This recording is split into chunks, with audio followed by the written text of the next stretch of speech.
ہر قسم کی حمد و ثنا اللہ تبارک و تعالی کے لیے، جس نے ایک دفعہ پھر رمضان کے مہینے میں رمضان کے روزے رکھنے کی ہمیں توفیق عنایت فرمائی، بلکہ اس سے بڑھ کر اس نے ہمارے اوپر یہ فضل و کرم کیا کہ آج ہم یہ روزے نبی علیہ السلام کے شہر مدینہ منورہ میں رکھ رہے ہیں اور افطاری کے لیے آپ کی مسجد میں بیٹھے ہوئے ہیں۔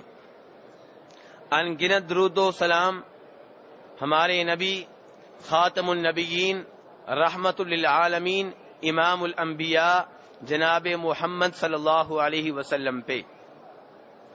میرے بھائیو، رمضان کا مہینہ شروع ہو چکا، رمضان کے روزے بھی شروع ہو چکے، اور رمضان کے پورے مہینے میں انشاءاللہ دین کے مسائل کے اوپر گفتگو ہوا کرے گی، اور ہم خوش نصیب ہیں کہ یہ گفتگو نبی علیہ السلام کی مسجد میں ہوگی، وہ مسجد جس کے بارے میں آپ نے فرمایا تھا کہ جو اس مسجد میں علم لینے کے لیے یا علم دینے کے لیے آیا وہ ایسے ہے جیسے اللہ کی راہ میں جہاد کر رہا ہو۔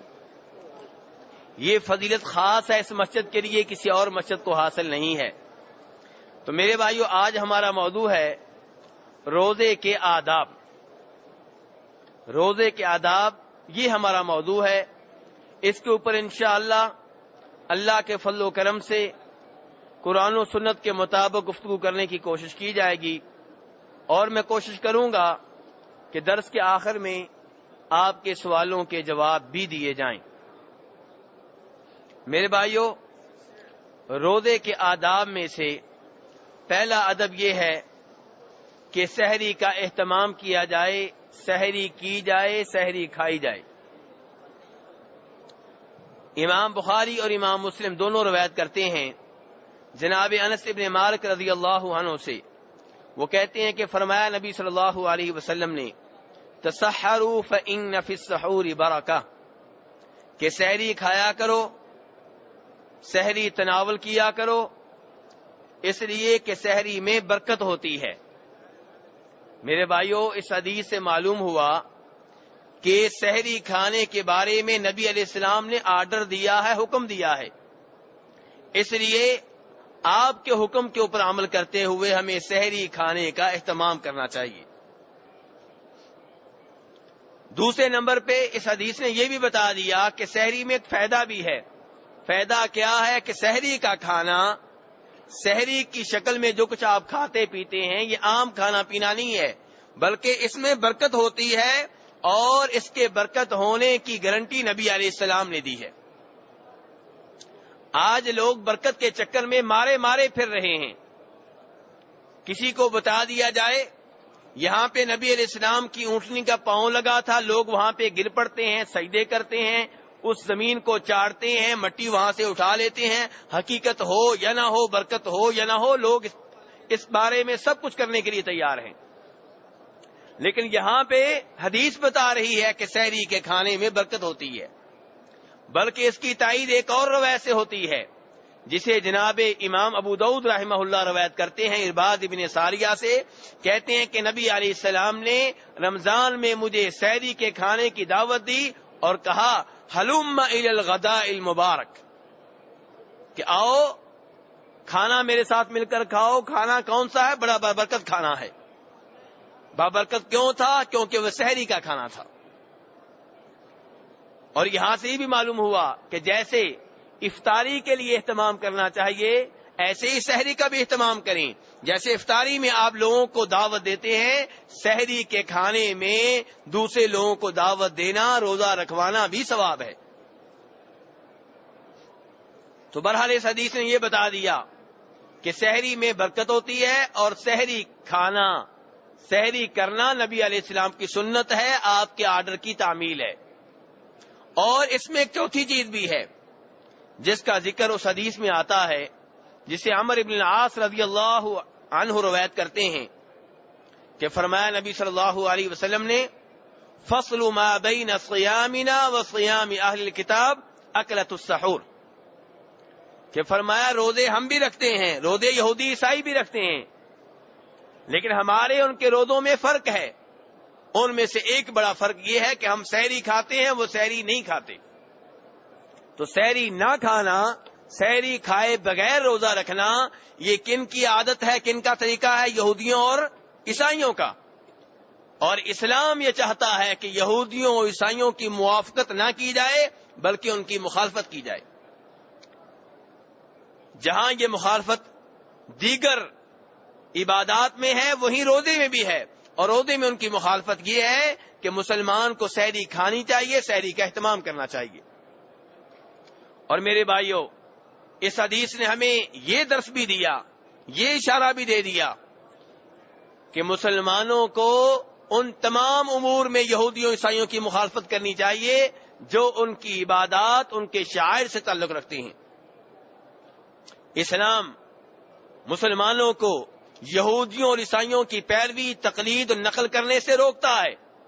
عیسائی اگر اپنے نبی جناب عیسیٰ علیہ السلام کا یوم پیدائش کرسمس ڈے کے طور پہ مناتے ہیں تو مسلمانوں کو ان کی نقل کرتے ہوئے، ان کی پیروی کرتے ہوئے، ان کی تقلید کرتے ہوئے اپنے نبی کے یوم پیدائش کو بطور تہوار نہیں منانا چاہیے. اگر ہم یہ کام کرتے ہیں تو یہ عیسائیوں کی تقلید ہے. انہوں نے اپنے دن کا نام کرسمس ڈے رکھ دیا اور مسلمانوں نے عید میلاد النبی رکھ دیا. وہ بھی غلط، یہ بھی غلط. نبی علیہ السلام سے محبت ہمارے ایمان کا حصہ ہے. آپ سے جس کو محبت نہیں وہ مسلمان نہیں. لیکن محبت کا یہ مطلب کہ اپنی طرف سے بدعتیں نکالنا، دین میں اضافے کرنا، آپ کے یوم پیدائش کو بطور تہوار عید کے منانا، یہ غلط ہے، یہ دین کا حصہ نہیں ہے، یہ محبت کی نشانی نہیں ہے. تو میرے بھائیوں، معلوم یہ ہوا کہ روزے کے آداب میں سے پہلا ادب کیا ہے؟ سحری کھانا. اب ہو سکتا ہے کوئی بھائی یہ کہے کہ میں سحری نہیں کھا سکتا کیونکہ رات کو بہت کھانا کھا لیتا ہوں، پیٹ میں جگہ نہیں رہتی. تو اس کا علاج بھی حدیث میں بھی موجود ہے. فرماتے ہیں نبی علیہ السلام کہ سحری کھایا کرو، اگر کچھ اور نہیں کھا سکتے تو پانی کا ایک گھونٹ پی لیا کرو. آپ اس سے اندازہ کریں کہ سحری کھانے کی کتنی اہمیت ہے کہ نبی علیہ السلام کہہ رہے ہیں سحری کھاؤ. اگر کسی کا یہ عذر ہے کہ میرے پاس ٹائم نہیں ہے، میرے پیٹ میں گنجائش نہیں ہے، شریعت کہتی ہے کوئی بات نہیں، پانی کا ایک گھونٹ پی لو. اس حدیث کو امام ابن حبان نے اپنی صحیح میں روایت کیا ہے. اور میرے بھائیو، سحری کے کھانے میں سب سے اچھی چیز کون سی ہوتی ہے؟ سحری کے دسترخوان پہ کس چیز کے رکھنے کا خصوصی طور پہ اہتمام کرنا چاہیے؟ وہ کیا ہے؟ کھجور. امام ابو داؤد روایت کرتے ہیں نبی علیہ السلام سے کہ فرمایا نبی علیہ السلام نے نعم سحور المؤمن التمر، کہ سحری کے کھانے میں سب سے اچھی چیز کیا ہوتی ہے؟ کھجور ہوتی ہے. تو جیسے مسلمان افطاری کے وقت کھجور کا اہتمام کرتے ہیں، ایسے ہی سحری کے وقت بھی کھجور کا اہتمام کرنا چاہیے. یہ بڑا بابرکت پھل ہے. تو میرے بھائیوں، آپ نے روزے کے آداب ذہن نشین کرنے ہیں. تو پہلا ادب میں نے اب تک کیا بتایا ہے؟ سحری کا کھانا، سحری کرنا، یہ پہلا ادب ہے. دوسرا ادب، سحری کی جائے لیکن آخری وقت پہ کی جائے. سحری آپ نے رات کے 10 بجے نہیں کرنی، 11 بجے نہیں، 12 بجے نہیں، 1 بجے نہیں، تہجد کے ٹائم، فجر کی اذان سے کچھ دیر پہلے. جناب انس بن مالک فرماتے ہیں کہ زید بن ثابت رضی اللہ عنہ نے کہا کہ تسحرنا مع النبی صلی اللہ علیہ وسلم ثم قمنا الى الصلاة، کہ ہم نے نبی علیہ السلام کے ساتھ مل کے سحری کی اور سحری کرنے کے بعد ہم نماز کے لیے کھڑے ہو گئے. انس بن مالک بھی صحابی ہیں، زید بن ثابت بھی صحابی ہیں، لیکن زید بن ثابت بڑے صحابی ہیں، انس بن مالک چھوٹے صحابی ہیں. انہوں نے جب یہ حدیث سنی تو حدیث سنانے والے صحابی سے کہا کہ آپ لوگوں کے سحری کھانے کے دوران اور اذان کے درمیان کتنا فاصلہ تھا، کتنا وقفہ تھا؟ تو کہا قال قدر 50 آیا، 50 آیتوں کی تلاوت کے برابر.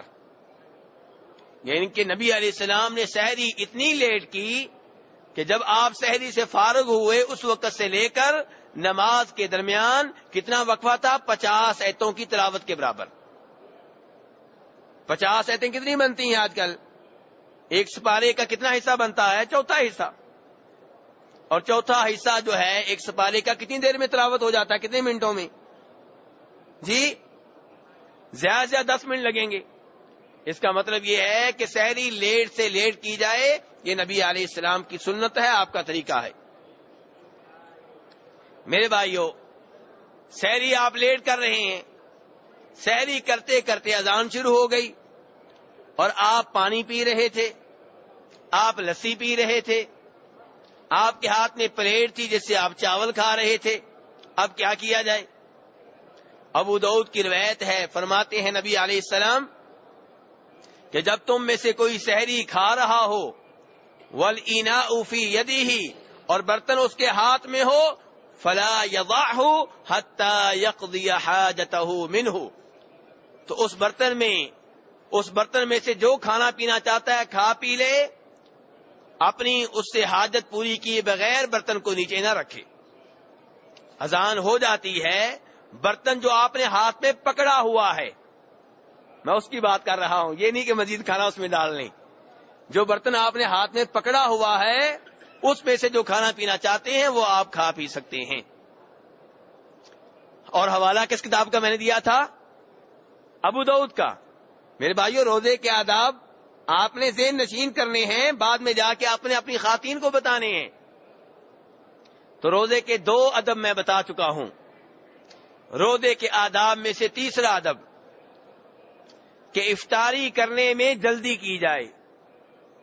کیا مطلب؟ زور کے وقت کر لیں؟ جی عصر کے وقت کر لیں؟ کھجوریں لگ گئیں تو ابھی شروع کر دیں؟ نہیں، سورج غروب ہونے کے بعد افطاری کرنے میں جلدی کی جائے. اور آج کل کئی مسلمان احتیاط کے نام پہ سورج غروب ہونے کے بعد بھی انتظار کرتے ہیں، یہ غلط ہے. جب سورج غروب ہو گیا اب افطاری کرنے میں جلدی کی جائے. امام بخاری روایت کرتے ہیں جناب سہل ابن سعد ساعدی رضی اللہ عنہ سے، کہتے ہیں کہ فرمایا نبی علیہ السلام نے لا یزال الناس بخیر ما عجل الفطر، کہ لوگ اس وقت تک خیر پہ رہیں گے جب تک کہ وہ افطاری کرنے میں جلدی کرتے رہیں گے. یعنی سورج غروب ہونے کے بعد افطاری کرنے میں جلدی کرنا، انتظار نہ کرنا، یہ امت کے خیر پہ ہونے کی علامت ہے، دلیل ہے. اور جب وہ وقت آ جائے کہ امت سورج غروب ہونے کے بعد بھی احتیاط کے نام پہ مزید انتظار کرے، اس کا مطلب یہ ہے کہ امت اب خیر پہ نہیں رہی. اور ابو داؤد کی روایت میں یہ الفاظ بھی آتے ہیں کہ فرمایا نبی علیہ السلام نے لِأَنَّ الْيَهُودَ وَالنَّصَارَى يُؤَخِّرُونَ، کہ سورج غروب ہونے کے بعد افطاری کرنے میں جلدی کرنے کی بجائے تاخیر کرنا، یہ عادت ہے یہودیوں اور عیسائیوں کی، مسلمانوں کی یہ نشانی نہیں ہے. آج بھی سورج غروب ہونے کے فوراً بعد وہ افطاری نہیں کرتے. یہ حوالہ میں نے کس کتاب کا دیا ہے؟ ابو داؤد کا. فرما رہے نبی علیہ السلام، یہ بات میری نہیں ہے، میرے اور آپ کے نبی جناب محمد صلی اللہ علیہ وسلم کی بات ہے. اس لیے سورج غروب ہونے کے بعد افطاری کرنے میں جلدی کرنی چاہیے. کچھ لوگ حدیث آنے کے بعد بھی احتیاط کا نعرہ لگاتے ہیں، جیسے کئی ہمارے بھائی جمعہ کے دن جمعہ کی نماز پڑھنے کے باوجود جمعے کے بعد زور کی نماز احتیاطاً پڑھ رہے ہوتے ہیں. یہ کون سی احتیاط ہے بھائی؟ کیا نبی علیہ السلام نے کوئی ایسی احتیاط کی تھی؟ کیا صحابہ کرام نے کی تھی؟ کیا 4 اماموں نے کی تھی؟ انہوں نے کوئی ایسا کام نہیں کیا. یہ کون سی احتیاط ہے؟ ایسی احتیاط بدعت کہلاتی ہے. بلکہ امام بخاری رحمہ اللہ جناب عبداللہ ابن ابی اوفا رضی اللہ عنہ سے یہ حدیث بھی روایت کرتے ہیں. اب جو حدیث بیان کرنے لگا ہوں کس کتاب کی ہے میرے بھائیو؟ جی بخاری شریف کی. حوالے ذہن میں رکھیں.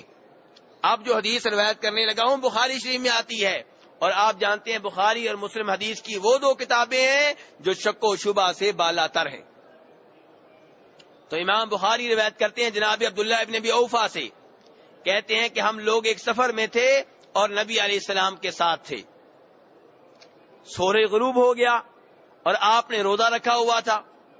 آپ نے جناب بلال سے کہا کہ بلال نیچے اترو اور ہمارے لیے ستو گولو. جناب بلال کہنے لگے لو امسیت، اللہ کے رسول ذرا شام ہونے دیں، رات ہونے دیں.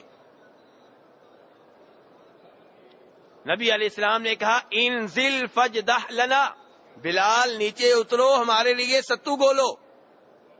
جناب بلال کہنے لگے انا علیک نہارا، اللہ کے رسول ابھی تو روشنی ہے. نبی علیہ السلام نے پھر کہا انزل فجدح لنا، بلال نیچے اترو ستو گولو. بلال نیچے اترے، ستو گولا، نبی علیہ السلام کو پیش کیا، آپ نے پیا اور پھر فرمایا اذا رأیتم اللیل اقبل من ہاہنا فقد افطر الصائم، جب دیکھو کہ مشرق کی جانب سے رات آ گئی ہے، رات چھا گئی ہے، سورج غروب ہو گیا ہے، سورج ڈوب گیا ہے، تو روزہ دار کے روزہ افطار کرنے کا ٹائم ہو گیا.